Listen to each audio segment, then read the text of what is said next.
안녕하십니까. 법률정보쇼 박은주 변호사입니다. 지난 시간에는 상간자 소송 시 원고가 입증하여야 할 사항에 관하여 살펴보았는데요. 이번 시간에는 피고의 입장에서 반박 내지 방어를 어떤 식으로 주장하고 입증할 수 있는지에 관하여 살펴보고자 합니다. 피고의 입장에서 다툴 수 있는 사항, 첫 번째는 부정행위 자체가 아니다입니다.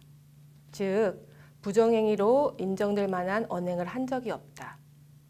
실제로 제가 수행한 소송에서 살펴보면 피고와 원고의 배우자가 하루에도 수십 차례씩 만나고 통화하고 카카오톡 한 정황에 대해서 원고가 이를 증거로 제출하였습니다.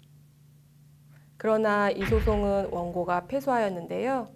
패소 이유를 살펴보면 단순히 통화량이 많거나 연락을 자주 하였다는 점만으로는 부정행위로 인정될 수 없다는 것이 판결의 취지였습니다.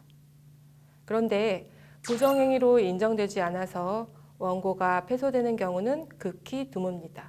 왜냐하면 보통 상간자 소송을 진행하기 전에는 변호사와의 상담을 진행하게 되고 이때 자신이 확보하고 있는 증거가 부정행위의 증거로서 가능한지의 여부에 관하여 변호사의 의견을 듣게 됩니다. 따라서 명백한 증거가 아닌 이상 소송에 들어가지 않는 것이 대부분이기 때문에 이것 때문에 패소하는 경우는 거의 없습니다. 물론 원고가 승패와 상관없이 소송 제기 자체로 피고를 압박하고 부담감을 주려는 것이 목적이라고 한다면 들어가는 경우도 간혹 있습니다. 두 번째로 피고는 내가 만나는 자가 유부남 혹은 유부녀인 사실을 몰랐다라고 주장할 수 있습니다. 20대나 30대 같은 경우에는 상대방이 당연히 미혼이라고 생각했고 40대 이상인 경우에는 보통 이혼을 했다, 즉 돌싱이라고 했겠죠. 이혼을 했다는 식으로 속이거나 해서 만나는 경우가 될 수 있습니다. 처음에는 유부남, 유부녀인지 모르고 만났다가 만남 중간에 그 사실을 알게 되는 경우가 굉장히 많습니다. 특히 원고가 직접 연락을 해서 이 사람은 유부남, 유부녀니까 만나지 마라 라고 경고하는 경우도 적지 않습니다. 그런데 피고 입장에서는 갑자기 상대방과 관계를 딱 끊지 못하는 경우가 많고 계속 지속적으로 만나는 경우가 많습니다. 유부남, 유부녀인 사실을 안 이후에 만남을 유지하는 것은 당연히 부정행위로 인정되고 그 전에 몰랐었다라는 이유는 법원에서 크게 그 사유를 참작해 주지는 않습니다. 내가 만나던 상대방이 유부남이거나 유부녀인 사실을 알게 됐을 경우에는 그 당시 상황에 대해서 상대방과 나눈 통화 녹음, 그 다음에 카카오톡 대화 내용 등을 확보해 놓는 것이 피고로서는 중요합니다. 주의할 점은 교제했던 상대방이 결혼 사실을 숨기고 만났을 경우에 이에 대해서 상대방에게는 손해배상 청구 소송이 별도로 가능합니다. 그 이유는 성적 자기 결정권을 침해하였다는 점 때문입니다. 세 번째는 원고 부부가 이미 혼인이 파탄이 난 상황에서 만난 것일 뿐이다. 즉, 혼인관계의 파탄과 내가 상대방을 만난 것은 인과관계가 없다라는 점입니다. 이때 주의할 점이 있습니다. 보통 상대방들은 나 곧 이혼할 거다. 그리고 이미 별거 중이다. 협의이혼 중이다. 이혼 소송 중이다. 쇼윈도 부부다. 예전에 우리 관계는 끝났다. 등등으로 원고 부부가 혼인이 이미 파탄에 이르렀다고 했고 나는 그 말을 믿었다라는 주장을 많이 합니다. 그렇지만 실무에서 참작이 거의 되지 않습니다.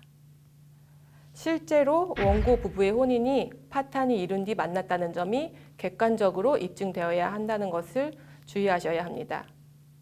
판례는 피고가 원고의 남편과 교제를 시작한 시점이 원고와 남편이 이혼을 전제로 별거를 시작한 시점으로부터 6개월 지난 시점이었고 이미 원고 부부 사이에 이혼과 재산 분할 등에 관한 논의가 있었다는 점, 그리고 원고가 피고에 대한 소송 제기 전에도 혼인관계 회복을 위해서 진지한 노력을 하지 않았다는 점, 또 원고가 이혼 소송을 제기한 당시 시점에는 피고의 존재를 몰랐다는 점 등에서 피고와 원고 남편과의 만남이 원고 부부의 혼인관계 파탄에는 인과관계가 없다고 판시한 사례가 있습니다. 판례는 조금 엄격하게 보고 있습니다. 앞 세 가지 경우 중 한 가지라도 인정되면 원고의 손해배상 청구 소송은 기각됩니다. 다만 실무에서는 원고의 청구가 기각되는 경우가 많지는 않습니다. 왜냐하면 소송의 특성상 명백한 부정행위 증거와 피고가 원고의 배우자의 결혼 사실을 알고 있었음이 명백한 경우에만 소송을 제기하는 경우가 대부분이기 때문입니다.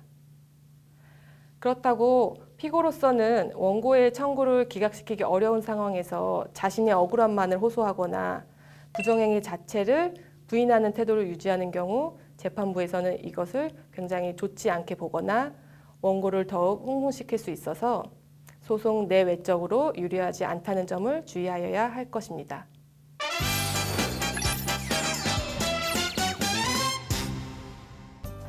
이번 주제는 상간자 소송에서 피고가 방어 내지 반박할 수 있는 내용들에 관하여 살펴보았는데요. 상간자 소송의 피고는 첫 번째, 부정행위를 한 사실이 없다는 점, 두 번째, 원고의 배우자가 결혼한 사실을 몰랐다는 점, 세 번째, 원고의 배우자와의 만남 전에 이미 원고 부부의 혼인관계가 파탄에 이르러 있었다는 점 등을 입증하여 원고의 청구를 기각시킬 수 있습니다. 지금까지 법률정보쇼 박은주 변호사였습니다. 감사합니다.